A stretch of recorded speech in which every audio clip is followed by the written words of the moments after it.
भगत सिंह जी भी इस देश के लिए लड़ाई लड़ी और आज ये युवा जाग चुका है। और आज हम लोग जनता पार्टी के मैं जनता युवाओं का सपोर्टर हूँ। जो व्यक्ति मजदूरों की, गरीबों की और आप बीजेपी को सपोर्ट कर रहे हैं। मैं सपोर्ट युवाओं के लिए जो खड़ा है उसको सपोर्ट कर रहा हूँ। बीजेपी का मैं युवाओं के लिए, बीजेपी का युवाओं की जो बात करेगा बिल्कुल उसका भी करेंगे सपोर्ट। आने के लिए नहीं, बिल्कुल युवाओं के लिए जो आने के लिए बोला था ना आपसे, जो युवाओं के लिए क्यों आए हम उनके लिए काम करेंगे। बीजेपी इधर आने के लिए मना किया था, आप क्यों आए? हम युवाओं के लिए आए हैं। इधर ऐसे सीन नहीं बनाने के लिए बोला था ना, आप क्यों आए हैं? ബാലഗോപാൽ ചേരുന്നുണ്ട് വിവരങ്ങളുമായി. ബാലഗോപാൽ, ജന്തർ വിവരങ്ങൾ എന്തൊക്കെ?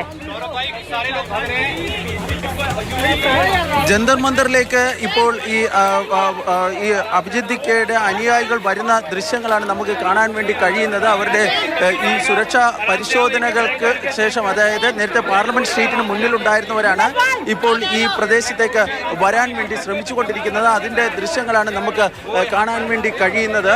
ഈ അവരെ പോലീസ് ഇവിടെ തടഞ്ഞിരിക്കുകയാണ്, കാരണം ഇതുവഴി പ്രവേശനമില്ല എന്നാണ് വ്യക്തമാക്കിയിരിക്കുന്നത്. പക്ഷേ ജന്തർ മന്ദറിലെ ഉൾഭാഗത്തേക്കുള്ള ദൃശ്യങ്ങൾ നമുക്ക് ഇപ്പോൾ പ്രേക്ഷകർക്ക് കാണിച്ചു കൊടുക്കാം. അത് സ്വല്പം കുറച്ച് ആൾക്കാർ ഇവിടേക്ക് വരുന്ന ദൃശ്യങ്ങളാണ് നമുക്ക് കാണാൻ വേണ്ടി കഴിയുന്നത്. ഇതിൻ്റെ ഒരു ഭാഗത്തിലൂടെ ഈ ജന്തർ മന്ദറിന് ഉള്ളിലേക്ക് ഈ പ്രവർത്തകർക്ക് പ്രവേശിക്കാൻ വേണ്ടി അനുവദിക്കുന്നുണ്ട്. വളരെ കുറച്ച് പേർ മാത്രമാണ് ഈ ജന്തർ മന്ദറിൽ പ്രവർത്തകരെക്കാൾ കൂടുതൽ സുരക്ഷാ ഉദ്യോഗസ്ഥരെയാണല്ലോ ബാലഗോപാൽ ദൃശ്യങ്ങളിൽ കാണാൻ കഴിയുന്നത്.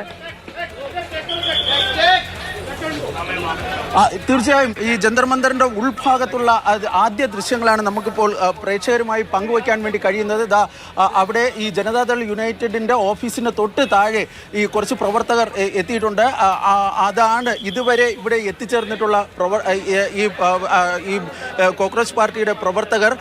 ഇതിൽ ഏറ്റവും പ്രധാനപ്പെട്ട കാര്യം നേരത്തെ മോത്തി പറഞ്ഞതുപോലെ തന്നെ സുരക്ഷാ ഉദ്യോഗസ്ഥരാണ് ഏറ്റവും കൂടുതലുള്ളത്. ഇന്ന് ന്യൂഡൽഹി ഈ ഡിസ്ട്രിക്റ്റിൽ തൻ്റെ ഏതാണ്ട് 20,000-ഓളം സുരക്ഷാ ഉദ്യോഗസ്ഥരെയാണ് വിന്യസിച്ചിരിക്കുന്നത്. അതിനു പുറമെ നിരവധി മാധ്യമപ്രവർത്തകരുണ്ട്.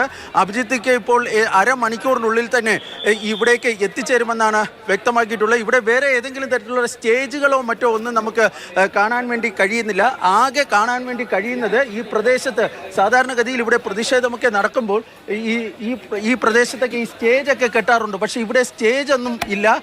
ജനതാദൾ യുണൈറ്റഡ് എന്ന് പറഞ്ഞ് എഴുതിയിരിക്കുന്ന ആ ഓഫീസിന് തൊട്ട് താഴെ കുറച്ച് പ്രവർത്തകർ അവിടെ ഒത്തുകൂടുന്നുണ്ട്. അവിടെ ആരോ ബൈറ്റ് കൊടുക്കുന്നു എന്നാണ് നമുക്ക് മനസ്സിലാക്കാൻ വേണ്ടി സാധിക്കുന്നത്. കാരണം ഈ രണ്ട് മാർഗങ്ങളിലൂടെയാണ് ഈ ജന്തർ മന്ദറിലേക്ക് കടക്കാൻ വേണ്ടി കഴിയുന്നത്. ഇതിൽ നമ്മൾ നിന്നിരുന്ന പ്രദേശത്തിലൂടെ ഇപ്പോൾ ആൾക്കാരെ കടത്തിവിടുന്നില്ല.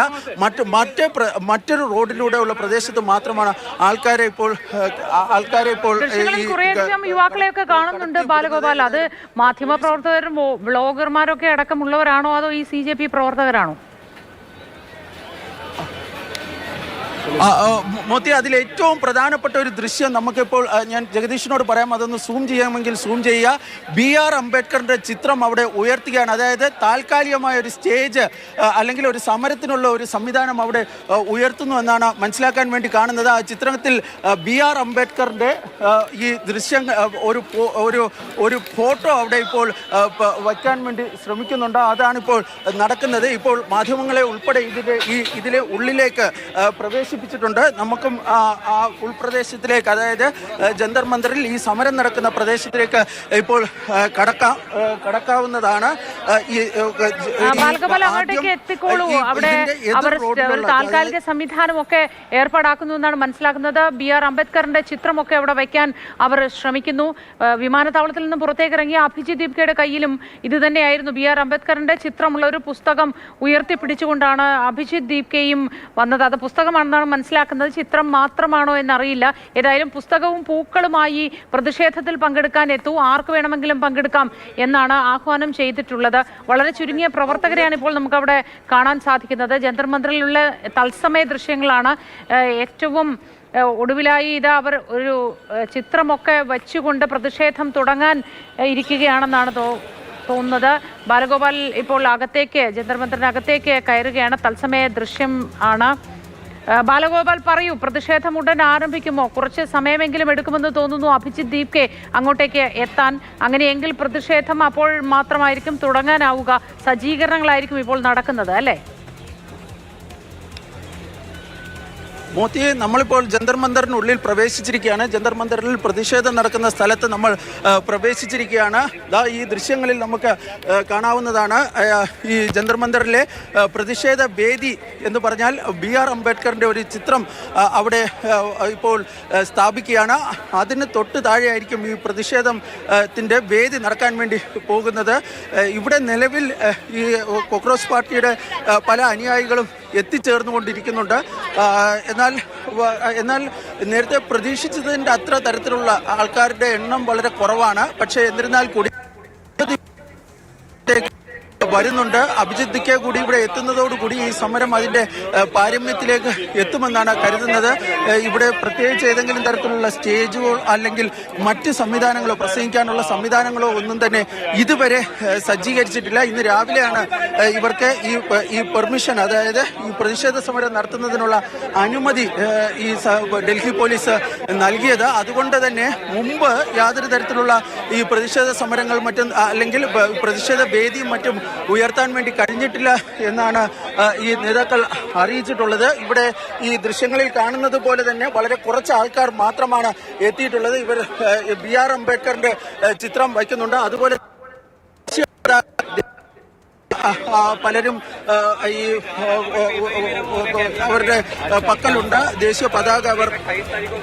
അവർ ഇവിടെ പല ഭാഗങ്ങളിലായി ദേശീയ പതാക ഉയർത്താനും ഉള്ള ഒരു ശ്രമങ്ങളുമൊക്കെ അവരുടെ ഭാഗത്ത് നിന്ന് ഉണ്ടായിട്ടുണ്ട്. രണ്ട് ഭാഗങ്ങളിലൂടെയാണ്, രണ്ട് പ്രദേശങ്ങളിലൂടെയാണ് ഈ ജന്തർ മന്ദറിലേക്ക് കടന്നു വരാൻ വേണ്ടി കഴിയുന്നത്.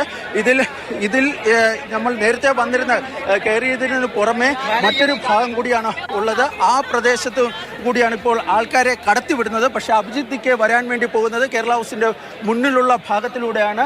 ഇവിടെ നമ്മൾ മൊത്തം നോക്കുകയാണെങ്കിൽ പോലീസുകാർ, അതായത് സുരക്ഷാ ഉദ്യോഗസ്ഥരുടെ വലിയ വിന്യാസമാണ് നമുക്കിവിടെ കാണാൻ വേണ്ടി കഴിയുന്നത്. അതുപോലെ തന്നെ നൂറുകണക്കിന് മാധ്യമപ്രവർത്തകർ ഇവിടെ ഉണ്ട്. പക്ഷേ കോക്രോച്ച് പാർട്ടിയുടെ അംഗങ്ങളുടെ എണ്ണം ഒരുപക്ഷെ എണ്ണിയാൽ 1000-ൽ താഴെ മാത്രം. അത് പരമാവധി ഒരു സംഖ്യയാണ് ഞാൻ ഇപ്പോൾ പറയുന്നത്.